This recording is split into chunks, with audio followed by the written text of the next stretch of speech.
Test 2. This is the IELTS listening test. You will hear a number of different recordings and you will have to answer questions on what you hear. There will be time for you to read the instructions and questions and you will have a chance to check your work. All the recordings will be played once only. The test is in 4 parts. At the end of the test, you will be given 10 minutes to transfer your answers to an answer sheet. Now turn to Part 1.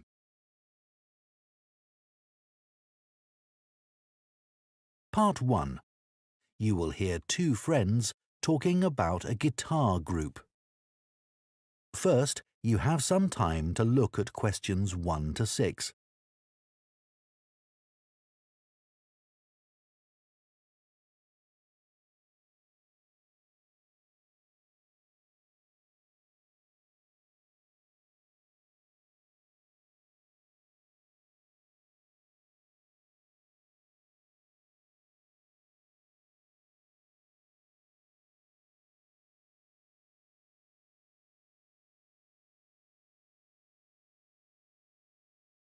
Now listen carefully and answer questions 1 to 6. Hi, Coleman. How are you? Good, thanks. I wanted to have a chat with you because our friend Josh told me that you've joined a guitar group and it sounds interesting. I'd really like to learn myself. Why don't you come along? I'm sure there's room for another person. Really? So, who runs the classes? He's called a coordinator. His name's Gary Matheson. Let me note that down. Gary... How do you spell his surname? It's Matheson.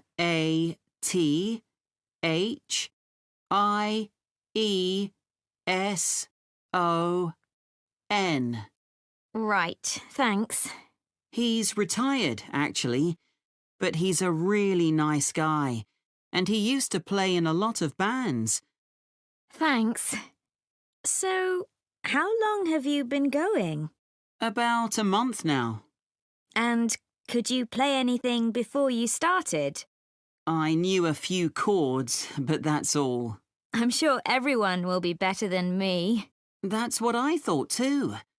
When I first spoke to Gary on the phone, he said it was a class for beginners, but I was still worried that everyone would be better than me. But we were all equally hopeless. Oh, that's reassuring. So, where do you meet? Well, when I joined the group, they were meeting in Gary's home. But as the group got bigger, he decided to book a room at the college in town. I prefer going there. I know that place. I used to go to tap dancing classes there when I was at secondary school. I haven't been since, though, and I can't remember what road it's in. Is it Lock Street? It's just beyond there, at the bottom of New Street, near the city roundabout. Yes, of course. The guitar club is on the first floor in room T347. Right. And when do you meet? Is it at the weekend? We meet on Thursdays. It used to be 10:30, and that suited me well. But now we meet at 11. The class that's in there before us asked if they could have the room for another 30 minutes. Oh, I see. Well, I'd love to come, but I don't have a guitar. Well, you can always buy a second-hand one. There's a website called The Perfect Instrument that sells all kinds of guitars, violins and so on. I'm sure you'll find something there. Before you hear the rest of the conversation, you have some time to look at questions 7 to 10.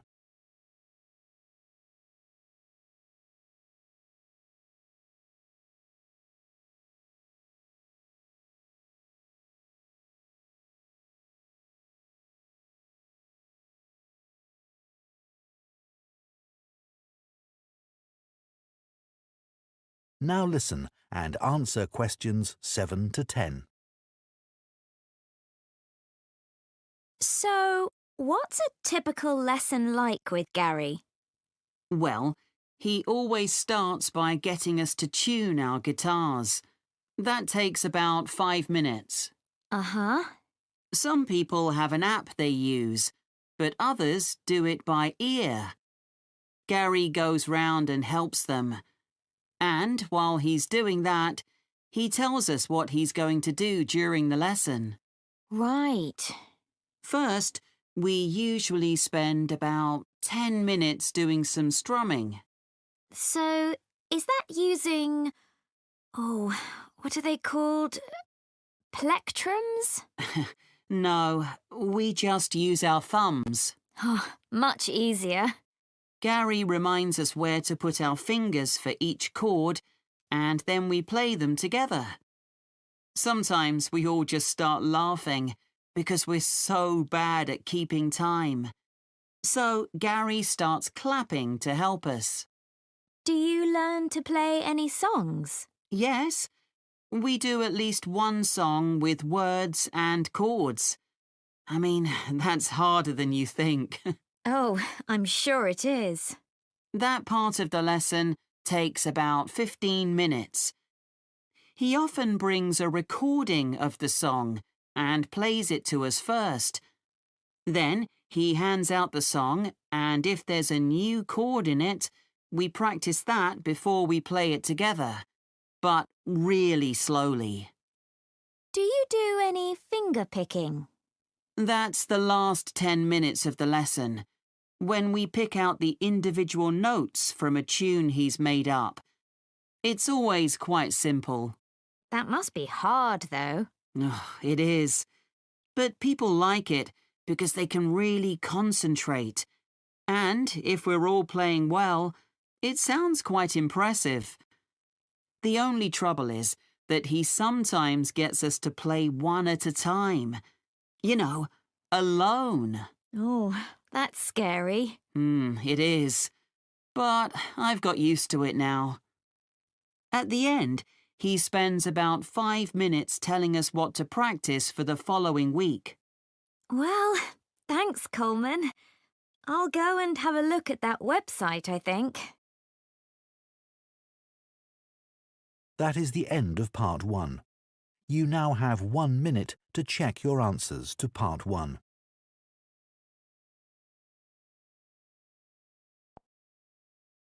Part 2. You will hear a man called David talking on the radio about his work as a lifeboat volunteer.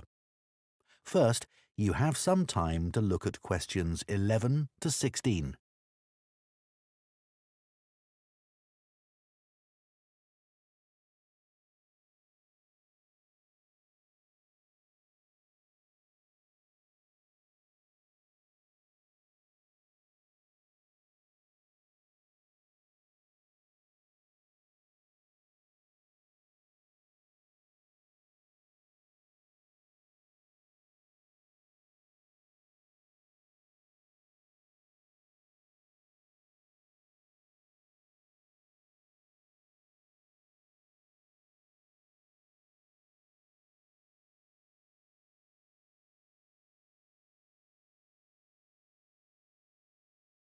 Now listen carefully and answer questions 11 to 16.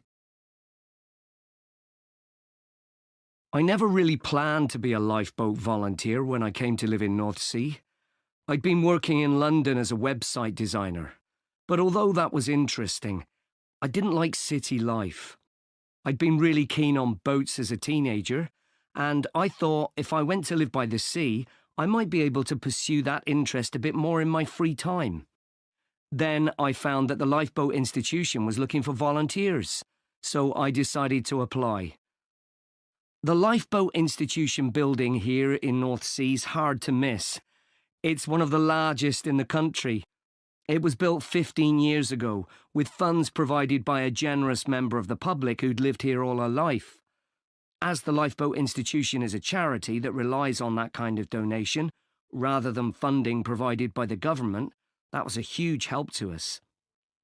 When I applied, I had to have a health assessment. The doctors were particularly interested in my vision. I used to be short-sighted, so I'd had to wear glasses, but I'd had laser eye surgery 2 years earlier, so that was okay. They gave me tests for colour blindness, and they thought I might have a problem there, but it turned out I was okay. When the Coast Guard gets an alert, all the volunteers are contacted and rushed to the lifeboat station. Our target's to get there in 5 minutes. Then we try to get the boat off the dock and out to sea in another 6 to 8 minutes. Our team's proud that we usually achieve that. The average time across the country's 8.5 minutes.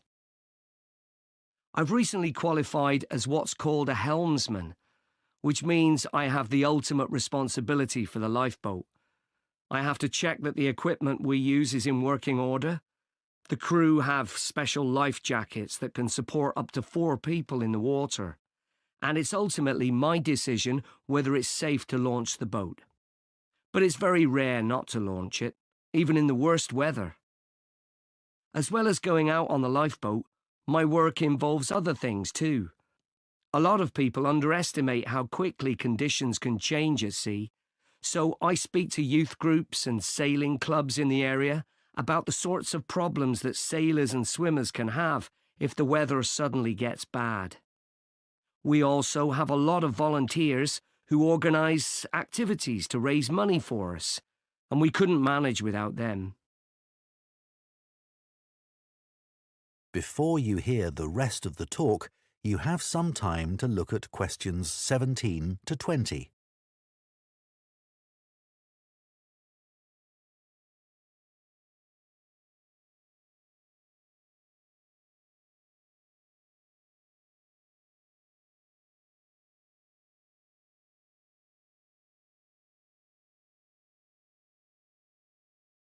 Now listen and answer questions 17 to 20. The training we get is a continuous process, focusing on technical competence and safe handling techniques, and it's given me the confidence to deal with extreme situations without panicking. I was glad I'd done a first aid course before I started, as that's a big help with the casualty care activities we do. We've done a lot on how to deal with ropes and tie knots. That's an essential skill. After a year, I did a 1-week residential course, led by specialists. They had a wave tank where they could create extreme weather conditions, so we could get experience of what to do if the boat turned over in a storm at night, for example. Since I started, I've had to deal with a range of emergency situations, but the work's hugely motivating. It's not just about saving lives. I've learned a lot about the technology involved. My background in IT's been useful here, and I can use my expertise to help other volunteers. They're a great group. We're like a family, really, which helps when you're dragging yourself out of bed on a cold, stormy night. But actually, it's the colder months that can be the most rewarding time. That's when the incidents tend to be more serious, and you realise that you can make a huge difference to the outcome. So, if any of you listeners are interested, why don't you give us a call? That is the end of part 2. You now have 30 seconds to check your answers to part 2.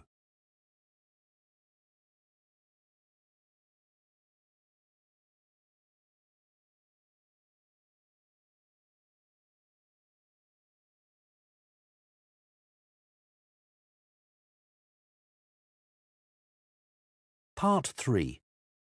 You will hear 2 students called Bella and Don discussing a presentation they plan to do on recycling footwear. First, you have some time to look at questions 21 to 24.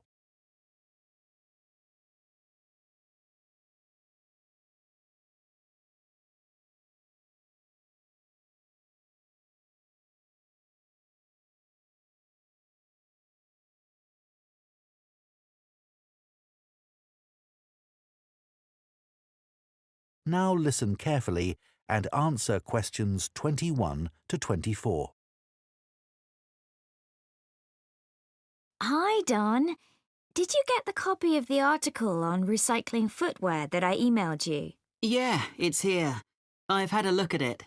So, do you think it's a good topic for our presentation?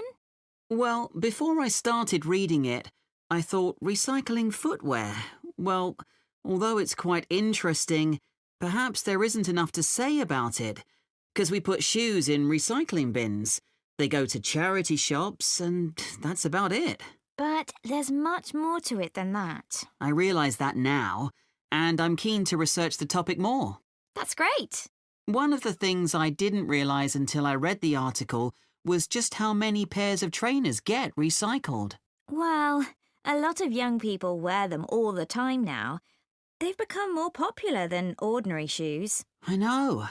I guess they are very hard-wearing. But don't they look a bit casual for school uniform? I don't think they're right for that. Actually, I think some of them look quite smart on pupils. Better than a scruffy old pair of shoes. So, do you keep shoes a long time? Yes, though I do tend to wear my old pairs for doing dirty jobs like cleaning my bike. I must admit, I've recycled some perfectly good shoes that haven't gone out of fashion and still fit, just because they don't look great on me anymore. That's awful, isn't it? I think it's common because there's so much choice. The article did say that recent sales of footwear have increased enormously. That didn't surprise me. No, but then it said that the amount of recycled footwear has fallen.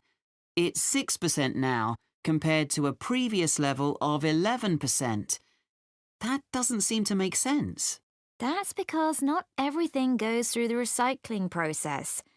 Some footwear just isn't good enough to resell for one reason or another and gets rejected. Before you hear the rest of the discussion, you have some time to look at questions 25 to 30.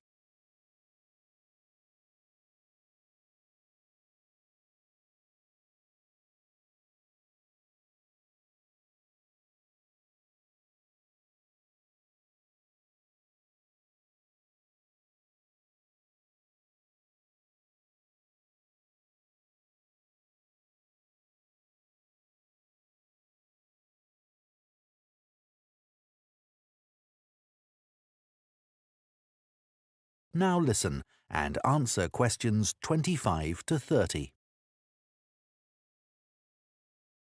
So, let's find some examples in the article of footwear that was rejected for recycling. OK. I think there are some in the interview with the recycling manager.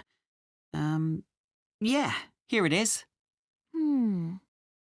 Let's start with the ladies' high-heeled shoes. What did he say about those? He said they were probably expensive. The material was suede and they were beige in colour. It looked like someone had only worn them once, but in a very wet field, so the heels were too stained with mud and grass to resell them. OK. And the leather ankle boots. What was wrong with them? Apparently, the heels were worn, but that wasn't the problem. One of the shoes was a much lighter shade than the other one. It had obviously been left in the sun. I suppose even second-hand shoes should look the same. Sure.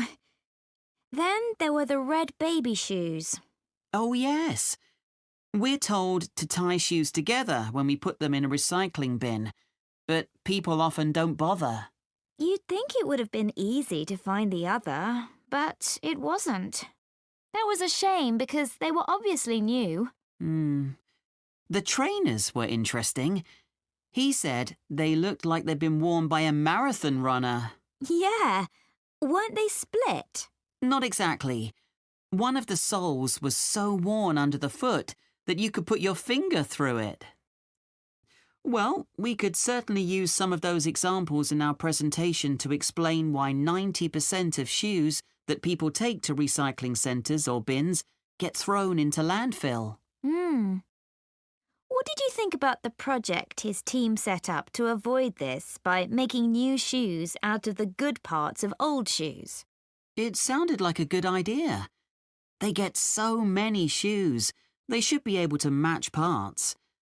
I wasn't surprised that it failed, though. I mean, who wants to buy second-hand shoes, really? Think of all the germs you could catch. Well, people didn't refuse them for that reason, did they? It was because the pairs of shoes weren't identical. They still managed to ship them overseas, though. That's another area we need to discuss. You know, I used to consider this topic just from my own perspective, by thinking about my own recycling behaviour without looking at the bigger picture. So much happens once shoes leave the recycling area. It's not as simple as you first think, and we can show that by taking a very different approach to it. Absolutely. So let's discuss how we're going to split up the present. That is the end of part 3. You now have 30 seconds to check your answers to part 3.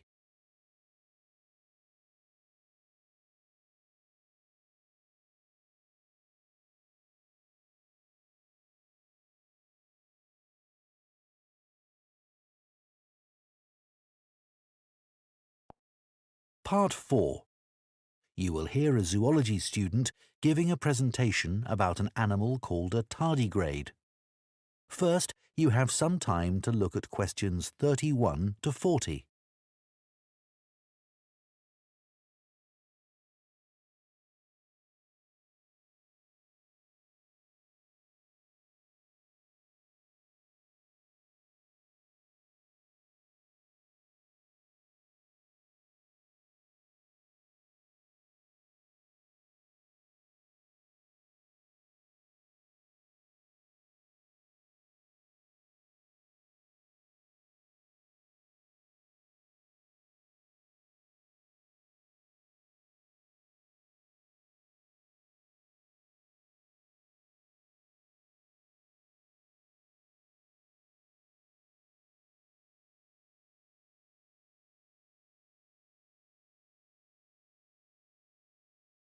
Now listen carefully and answer questions 31 to 40.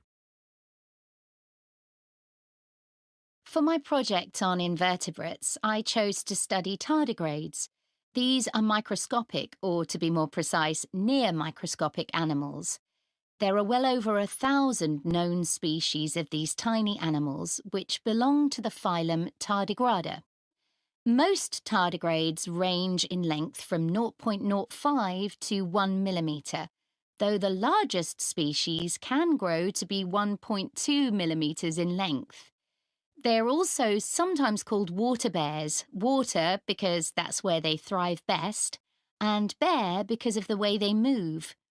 Moss piglet is another name for tardigrades because of the way they look when viewed from the front. They were first discovered in Germany in 1773 by Johann Goetze, who coined the name tardigrade. As I say, there are many different species of tardigrade.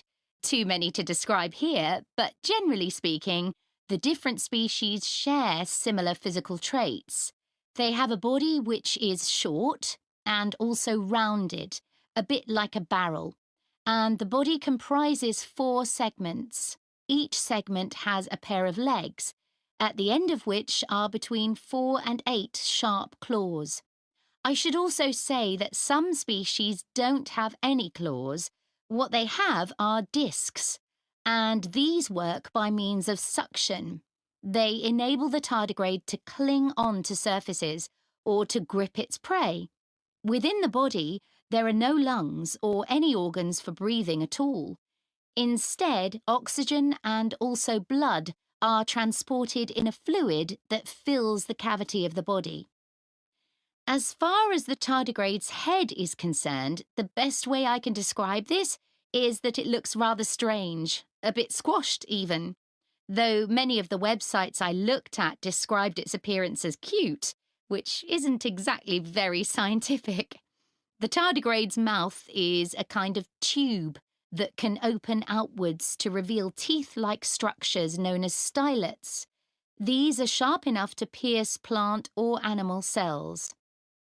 So, where are tardigrades found? Well, they live in every part of the world, in a variety of habitats, most commonly on the bed of a lake, or on many kinds of plants, or in very wet environments. There's been some interesting research which has found that tardigrades are capable of surviving radiation and very high pressure, and they're also able to withstand temperatures as cold as -200 degrees centigrade, or highs of more than 148 degrees centigrade, which is incredibly hot.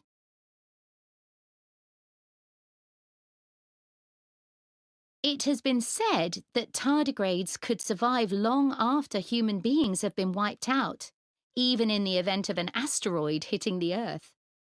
If conditions become too extreme and tardigrades are at risk of drying out, they enter a state called cryptobiosis.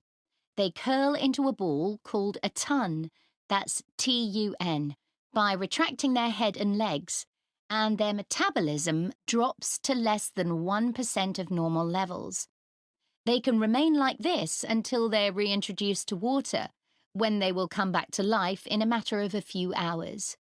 While in a state of cryptobiosis, tardigrades produce a protein that protects their DNA. In 2016, scientists revived 2 tardigrades that had been tuns for more than 30 years. There was a report that, in 1948, a 120-year-old tun was revived, but this experiment has never been repeated. There are currently several tests taking place in space to determine how long tardigrades might be able to survive there. I believe the record so far is 10 days. So, moving on. In terms of their diet, tardigrades consume liquids in order to survive. Although they have teeth, they don't use these for chewing. They suck the juices from moss or extract fluid from seaweed. But some species prey on other tardigrades, from other species or within their own. I suppose this isn't surprising, given that tardigrades are mainly comprised of liquid and are coated with a type of gel. Finally, I'd like to mention the conservation status of tardigrades. It is estimated that they have been in existence for approximately 500 million years, and in that time, they have survived 5 mass extinctions. So it will probably come as no surprise to you that tardigrades have not been evaluated by the International Union for Conservation of Nature and are not on any endangered list. Some researchers have described them as thriving. Does anyone have any questions they'd like to ask? That is the end of Part 4. You now have 1 minute to check your answers to Part 4.